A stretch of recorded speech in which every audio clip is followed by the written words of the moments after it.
Часть 7. Тохтамыш и его время. Глава 28. Меркнущее величие. Приближение 1. Уровень суперэтноса. В Иране. Вспомним, что монголы пришли в Иран как защитники христианской веры. Несториане и примкнувшие к ним якобиты, монофизиты, были в Центральной Азии весьма многочисленны и влиятельны.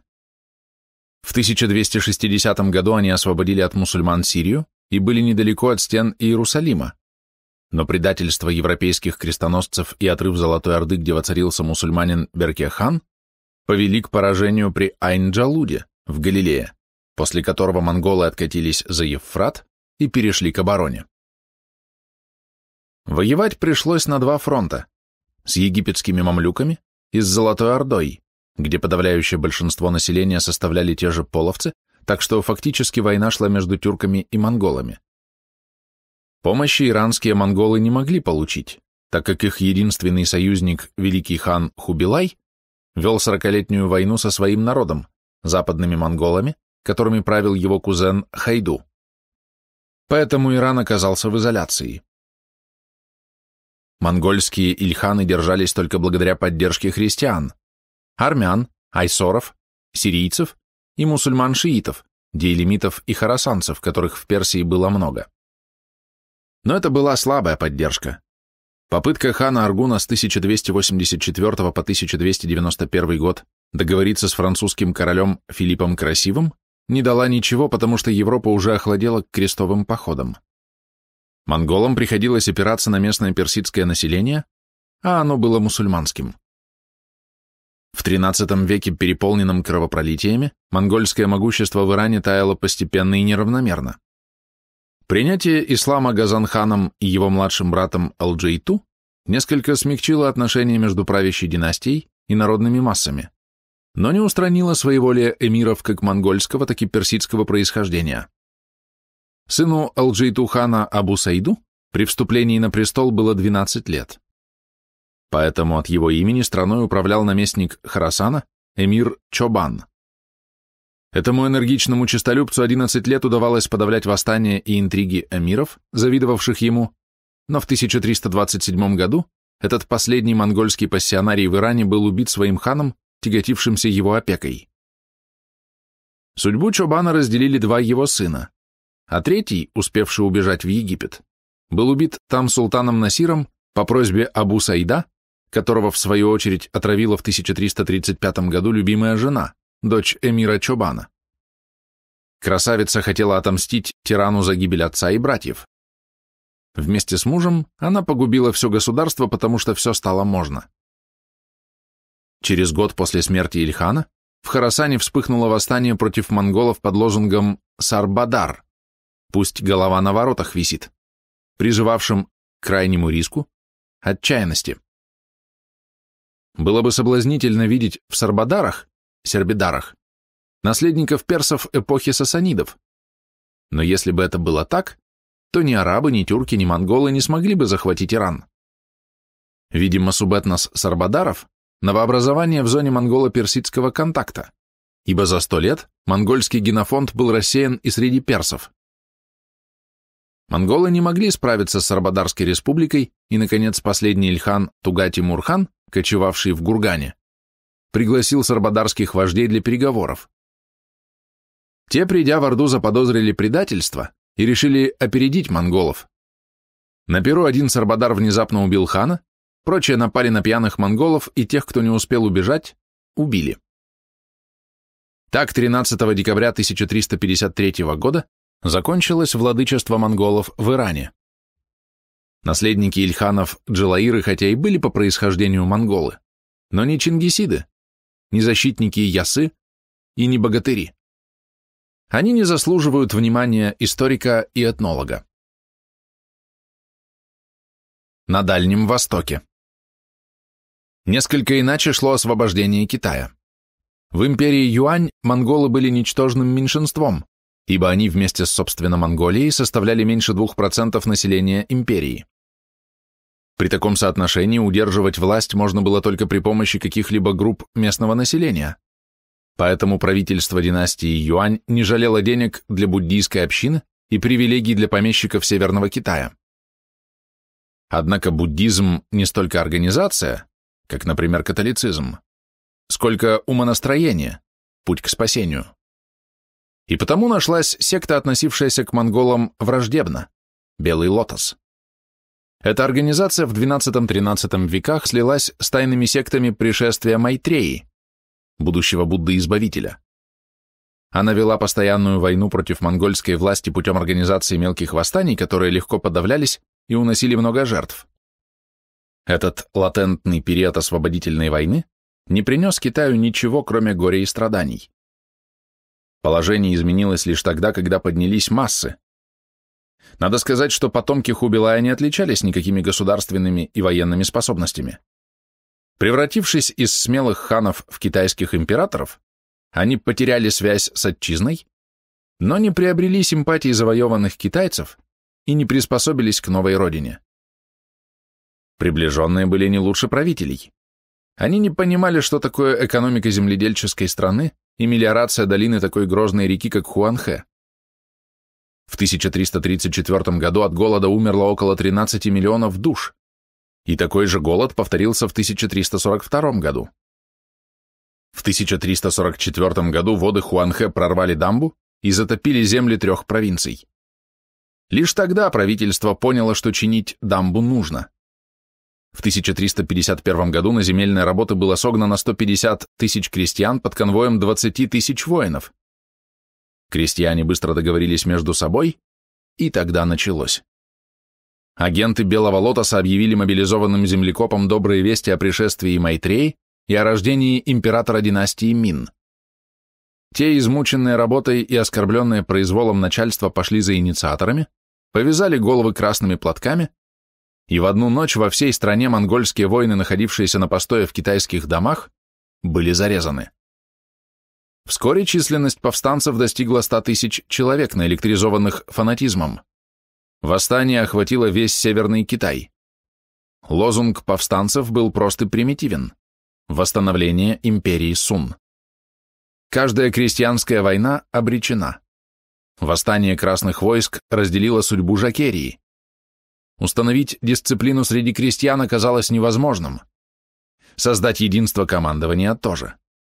После первых успехов повстанцы превратились в разбойников, что вызвало сопротивление им со стороны помещиков, создавших отряды справедливости, и бин, так как красные свирепствовали почище монголов. К 1363 году восстание было подавлено. Тогда вступили в игру южные помещики, чиновники и буддийские монахи, обретшие гениального вождя, выходцы из беднейших крестьян, монаха и воина Джу Юаньчжана. Он принял участие в восстании красных, достиг воинского чина, но своевременно увел свой отряд на юг и там поднял восстание среди всех слоев населения. Сложная система устойчивее простой. Джу Юаньчжан укрепил дисциплину, запретил грабежи и стал побеждать. Для пропитания воинов он ввел систему, близкую к военным поселениям, заставил ополченцев работать на уборке урожая и следить за порядком. По отношению к помещикам и чиновникам он соблюдал этикет. Национальная консолидация сразу изменила течение войны, успех которой уже склонялся к монголам. За 20 лет беспорядков многие предводители красных войск договорились с монголами и стали бить своих. Предательство – явление, увы, повсеместное. Джу Юаньчжану пришлось подавить изменников, использовать военные конфликты среди монгольских наёнов и распространить среди северных китайских крестьян прокламацию, обещавшую прогнать варваров и избавить народ от тяжелой участи. После этих мероприятий в январе 1368 года Джу Юаньчжань провозгласил себя императором династии Мин, а весной двинул войско на север и овладел монгольской столицей Даду, Пекин, переименовав ее в Бэйпин. В 1369 году монголы были вытеснены из северных провинций Китая, но после этого война приняла затяжной характер. Набеги и бои продолжались до 1380 года, когда армия империи Мин проникла вглубь Монголии и разрушила Каракарум. Но окончательного успеха китайцы добились лишь в 1388 году, когда последний монгольский хан, Тогуз-Темур был разбит и пал в бою. После этой катастрофы в Монголии наступила длительная анархия, в результате которой ойраты отделились от монголов. Инерция пассионарного взрыва людей длинной воли иссякла, и начался новый период истории 1388-1688 годов, о котором мы рассказывать не будем. В Мавераннахре и Семиречье. Казалось бы, Джагатайский улус, расположенный в Средней Азии и не соприкасавшийся с враждебными государствами и непримиримыми этносами, должен был быть наиболее благополучным. Однако писатель XIV века Амари сообщает, в Туркестане можно встретить только более или менее сохранившиеся развалины. Издали кажется точно впереди благоустроенное селение, окруженное пышной растительностью. Приближаешься в надежде встретить людей, но находишь только пустые дома. Единственные жители – кочевники, которые не занимаются земледелием. Но и кочевникам там было не сладко. За 70 лет XIV века в Джагатайском улусе сменилось около 20 ханов, при этом каждая смена сопровождалась кровопролитием. Но даже в этом калейдоскопе событий можно наметить ведущую линию причинно-следственных связей и закономерных разрывов. Убивали друг друга мусульмане и христиане, которых тогда в Средней Азии было много.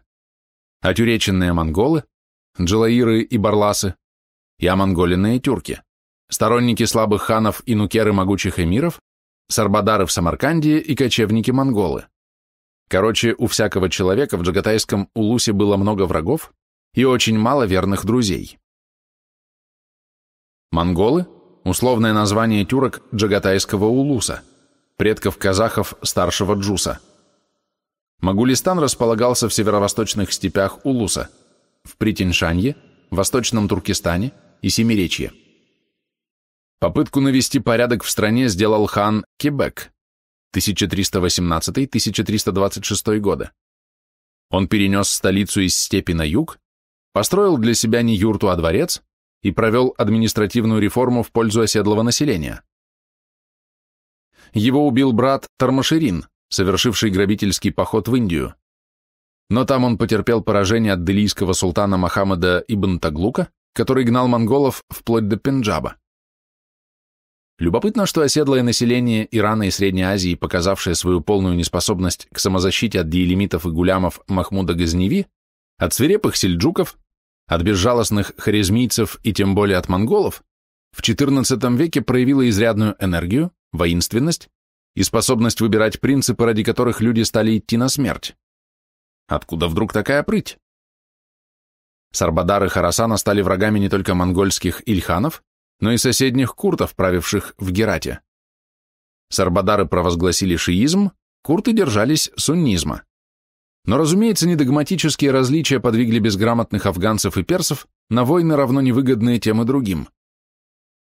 В Средней Азии свыше 500 лет уживались мусульмане, христиане, зороастрийцы и тюрки-тенгрианцы. И почему-то в XIV веке они вступили в борьбу друг с другом. Хан Тармаширин, в юности носивший буддийское имя Дармашила, обратился в ислам и стал называться Алла-ад-Дин. Кочевники Семиречья и берегов Иссык-Куля не стерпели и в 1334 году убили его. Инициаторами восстания были несториане, опиравшиеся на города Алмалык и Пишпек, где они составляли большинство населения. Их хан Джингши правил в 1334-1338 годах, его сын крещен Иоанном, но царствовать ему не пришлось. Мусульманская реакция повела к кровавым столкновениям, закончившимся в 1343 году вступлением на престол хана Казана, жестокого тирана, боровшегося с эмирами. В 1346 году Казан потерпел поражение и погиб. Его победитель, эмир Казаган, в 1358 году был убит на охоте по наущению монгольского хана Таглук-Темура, который в 1361 году попытался отвоевать Туркестан у мятежных эмиров. Война затянулась. На престол Могулистана вступил по смерти отца в 1362 году Ильяс Хаджа, и вдруг выдвинулся Тимур. У Босфорта, мусульманские династии, Смерть Таглук-Темура ошибочно датирована 1370 годом. Тут настала пора приостановиться и разобраться в сложившейся обстановке. Могулистан был кочевым государством, а Туркестан оседло-кочевой державой, причем большую часть населения в нем составляли таджики и оседлые тюрки. Ханы Туркестана хотели добиться мирного сосуществования этих народов, но им противодействовали их собственные эмиры, желавшие свободно воевать друг с другом, как европейские феодалы. Опорой эмиров были тюркские всадники. Противопоставить им ханы не могли никого. Но победа эмиров привела к анархии и открыла дорогу джете, то есть разбойникам, как называли моголов туркестанцы. В свою очередь моголы презрительно называли туркестанцев караунасами, то есть метисами. Этническая дивергенция в XIV веке стала очевидной. Но была и третья сила – таджики. Когда в 1365 году Ильяс Хаджа, разбив эмиров Хусейна и Тимура, подошел к Самарканду, его отразили местные сарбадары, боявшиеся грабежа своего народа. Но вожди сарбадаров были заманены для переговоров эмиром Хусейном и казнены. Затем настало время для борьбы за власть между Хусейном, эмиром Балха, и Тимуром, эмиром Кеша. Тимур победил в 1370 году, а Хусейн, сдавшийся на честное слово, был убит. Для того, чтобы богатая и культурная страна за одно столетие превратилась в кровавый ад, нужно резкое изменение энергетического потенциала, а не плавное, как при подъеме и в инерции. Тут имел место мощный и внезапный прилив пассионарности, расшатавший слаженную систему и породивший несколько химерных субэтносов.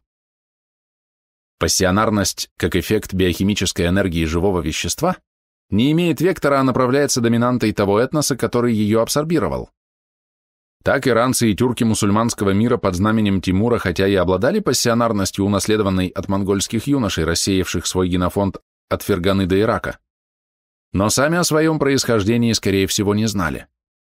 Их прадеды были зачаты и рождены в огне страшной войны, и традицию могли унаследовать от матерей, а не от случайных отцов. А если они даже и ощущали свою принадлежность к роду, как, например, Тимур был Барлас, а Едигей Кунграт, и оба помнили это, то единичные случаи не имели значения. Их поглощал стихийный поток вероятности. Иными словами, монгольская пассионарность гальванизировала иссякавший мусульманский суперэтнос, но не нарушила его культурную неповторимость. Языки, религия, эстетические нормы сохранились. Социальные изменились меньше, чем в Османской Турции, мощь которой была следствием пассионарного толчка, но сила напора, инициативность, вирулентность мусульманского мира возросли так, что этого хватило на целый период, с XIV по XVIII век. В XIV веке быстрее всего падала пассионарность монголов Ирана и Средней Азии. Ярко горела она у сарбадаров Хорасана и Самарканда, но им не уступали тюрки, поселившиеся к югу от Амударьи, и афганцы. Не померкла она в Дейлеме и Гургане. Короче говоря, на всех территориях бывшего царства Ильханов, Ирана и Туркестана, как стало называться теперь междуречье Сырдарьи и Амударьи. В эти годы положение в Средней Азии было как нестерпимо, так и безнадежно. Потомки Джагатая показали полную неспособность управлять этнической химерой, состоящей из монголов, тюрок, таджиков.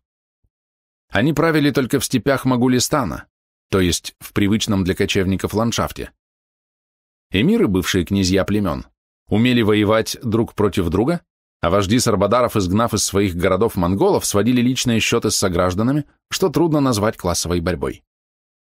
Стране нужна была твердая власть, и Тимур создал ее, сделав шаг назад.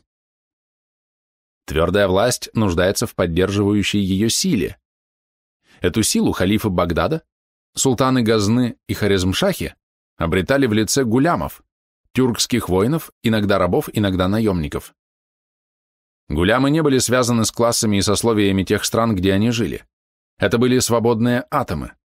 Они охотно служили щедрому вождю, рискуя жизнью, выполняли самые трудные задания, но, увы, очень дорого стоили, ведь они работали за плату, как легионеры времен римских императоров или варанги камнинов и палеологов. Короче говоря, Тимур стал солдатским императором со всеми вытекающими последствиями. Своим главным врагом Тимур считал наследие Чингиса, который объединил степные племена в единый суперэтнос и опирался на народные массы, охотно служившие под его знаменами. Тимур же извлек из народа пассионарную элиту и оплачивал ее добычей из Персии, Грузии, Сирии, Индии и городов Поволжья. Он был последним паладином мусульманской культуры и продлил ее существование еще на столетия, но уж очень дорого стоили его успехи и мечты. После побед Тимура Иран уже не оправился. Степные элементы развалившегося джагатайского улуса оказались в Семиречье, Лжете, Таласе, в окрестностях Исык-Куля, на северных склонах Тяньшаня и в Кашгарии. Так создался Могулистан с тюркским населением и монгольской династией, которая пресеклась в 1366 году, когда эмир Камар ад-Дин по смерти хана Таглук-Темура убил его сына-наследника и узурпировал власть. Как в Мавераннахре, так и в Могулистане монголы уступили власть тюркам, но это не прекратило жестокой войны, которая велась между Великой Степью и мусульманским миром. Этническая принадлежность ханов на фоне столкновения суперэтносов уже не имела значения. Именно против Камар ад-Дина Тимур совершил ряд набегов. Его гулямы разоряли беззащитные становища и отгоняли скот, обрекая кочевников на голод и нищету. Особенно жестоким был третий набег – через Талас и Токмак к верховьям Чу и берегам Или. Захваченной в плен оказалась дочь Камар ад-Дина, которую победитель поместил в свой гарем. Но Камар ад-Дин ответил мощным контрударом, заманив Тимура в засаду, из которой последний вырвался копьем, саблей, воинами и арканом. В ответ Тимур в пятом набеге вынудил Камар ад-Дина принять битву у Исык-Куля и гнал его войска вдоль озера. Эта победа, видимо, мало что дала, потому что потребовался шестой поход в 1377 году. Но и на этот раз Камар ад-Дин остался неуловим. Зато на севере Тимуру повезло. В 1376 году его ставленник Тохтамыш овладел Белой Ордой и предпринял завершающий поход против узурпатора Мамая. Казалось, что Тимур вот-вот подчинит себе Великую Степь. Золотая Орда. В 1235 году, покончив с войной в Китае, монголы совершили Великий Западный поход и дошли до Адриатического моря. Однако в 1242 году они оттянули свою армию назад и закрепились на берегу Нижней Волги, соорудив там город Сарай. Венгрия и Польша немедленно примкнули к романо-германскому суперэтносу, ибо монголы нигде не оставляли гарнизонов, и отстаивать свободу венграм и полякам было не от кого. Русь оказалась в ином положении. Ее ожидала судьба Византии, захваченной в 1204 году крестоносцами и разграбленной до нитки. Организованные рыцарские армии с латной конницей и арбалетчиками настолько превосходили раздробленные дружины русских князей, что выиграть можно было одну-другую битву, но не длительную войну. А такая война была неизбежна, потому что папа объявил крестовый поход против православия. В этих обстоятельствах князь Владимирский Ярослав в 1243 году собрал съезд князей и предложил им признать Каана царем и заключить союз с главой рода Борджигинов, Батыем. Это признание ни к чему не обязывало. Ярослав просто вышел из войны, которую объявил монголам в 1245 году на Леонском соборе папа Иннокентий IV. Сын Ярослава Александр Невский достиг большего, заключив с ханом Берке оборонительный союз. Крестовый поход на Русь не состоялся. Так русская земля вошла в состав улуса Джучиева, не потеряв автономии и без ущерба для культуры, унаследованной от Византии. Улус Джучиев включал в себя три орды – белую, синюю и золотую, к которой примкнула Великороссия. К сожалению, в западной историографии принято деление не на три, а только на две орды. Синяя орда необоснованно опущена. Те же княжества, которые отказались от союза с татарами, были в XIV веке захвачены Польшей и Литвой. Татары их к присоединению не принуждали. Монголы в этом улусе составляли незначительное меньшинство. Улус Джучиев был химерной целостностью в еще большей степени, чем Иран и Средняя Азия. До тех пор, пока в Сарае правили волевые и энергичные ханы, Орда оказалась могучим государством. Первая встряска произошла в 1312 году, когда население Поволжья, мусульманское, купеческое и антикочевническое, выдвинуло царевича-узбека, сразу казнившего 70 царевичей и чингисидов, и всех наенов, отказавшихся предать веру отцов. Вторым потрясением было убийство хана Джанибека его старшим сыном Бердибеком, а через 2 года в 1359 году началась 20-летняя междоусобица, Великая Замятня. Эта жестокая эпоха была неизбежной. Этносы, затащенные в единую систему путем завоевания, сливаются только при подъеме пассионарного напряжения. А тут был спад как среди монголов, утративших своих богатырей в междоусобице XIII века, так и среди аборигенов, уже превратившихся в реликты. Исключением была только Великороссия, вступившая в новый виток этногенеза и сумевшая использовать Золотую Орду для прикрытия от столь же пассионарного врага Литвы. Долгое время, за исключением войн с хулагуидами, внешняя политика Золотой Орды была довольно мирной. Редкие стычки с литовцами, отдельные военные экспедиции для умиротворения распри в Белой Орде и длительный бессмысленный конфликт с ильханами Ирана – вот и все, что нарушало мир.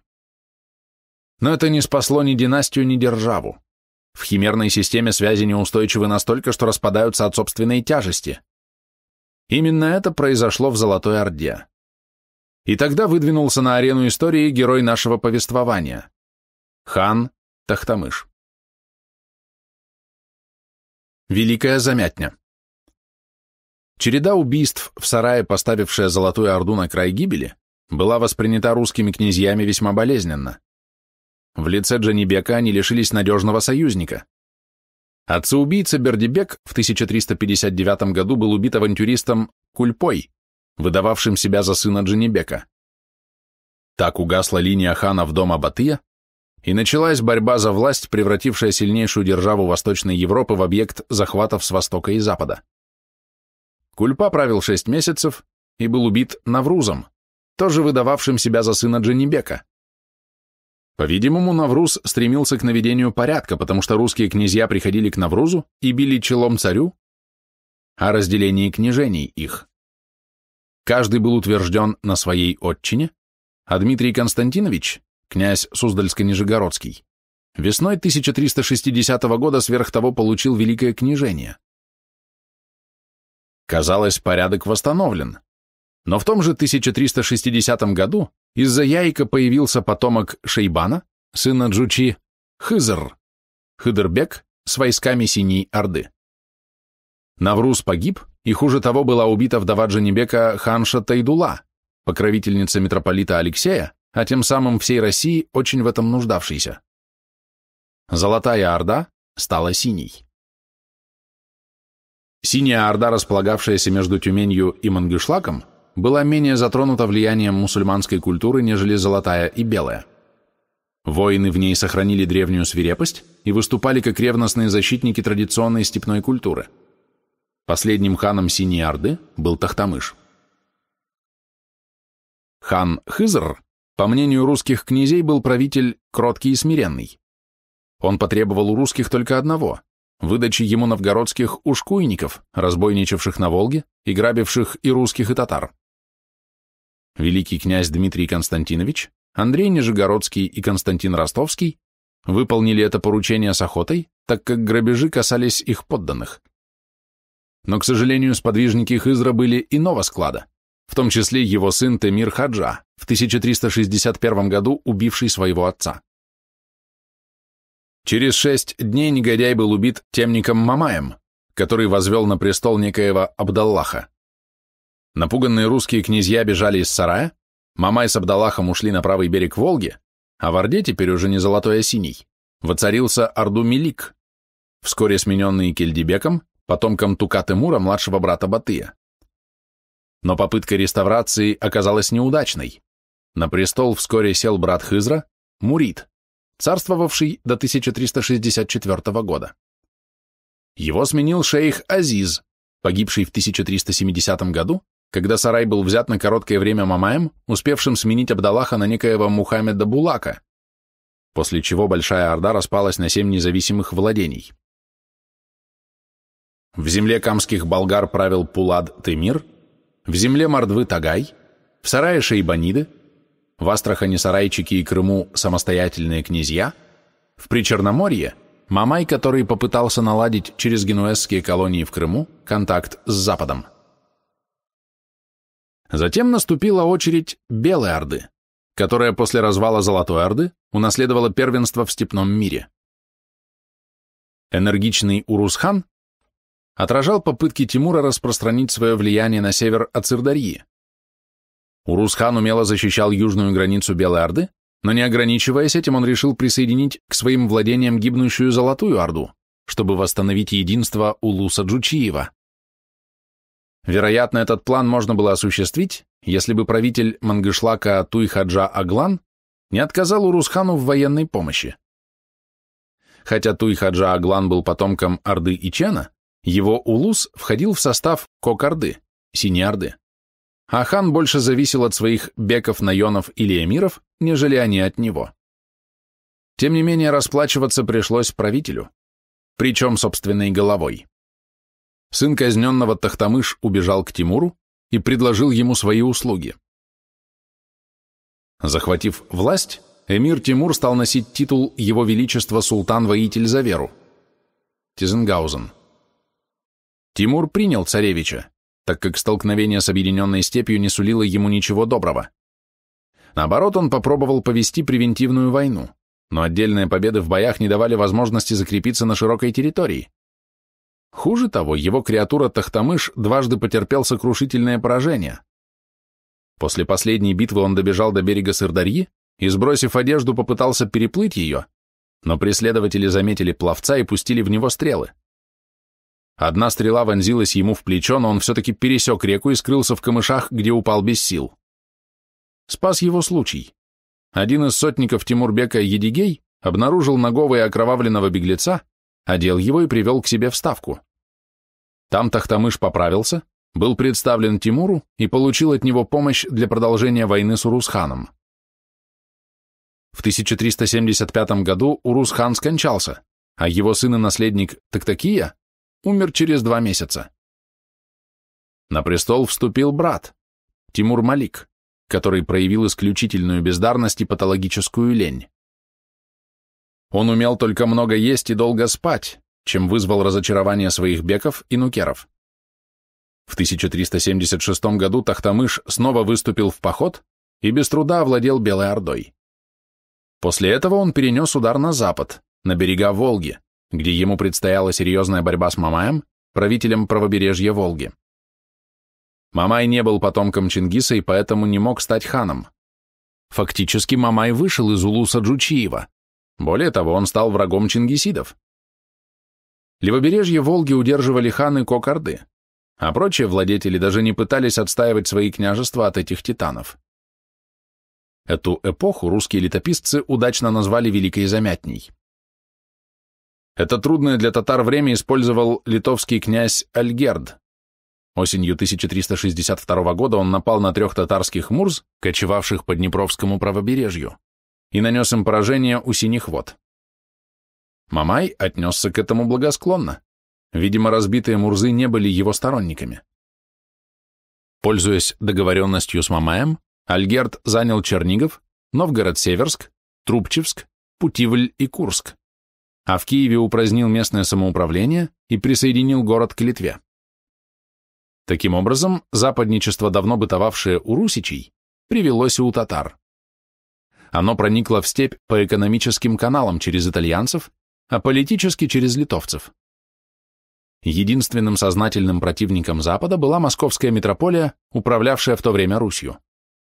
Это делало Москву естественным противником Мамая и, соответственно, сторонником ханов Синей Орды чингисидов. Такова была расстановка сил перед Куликовской битвой.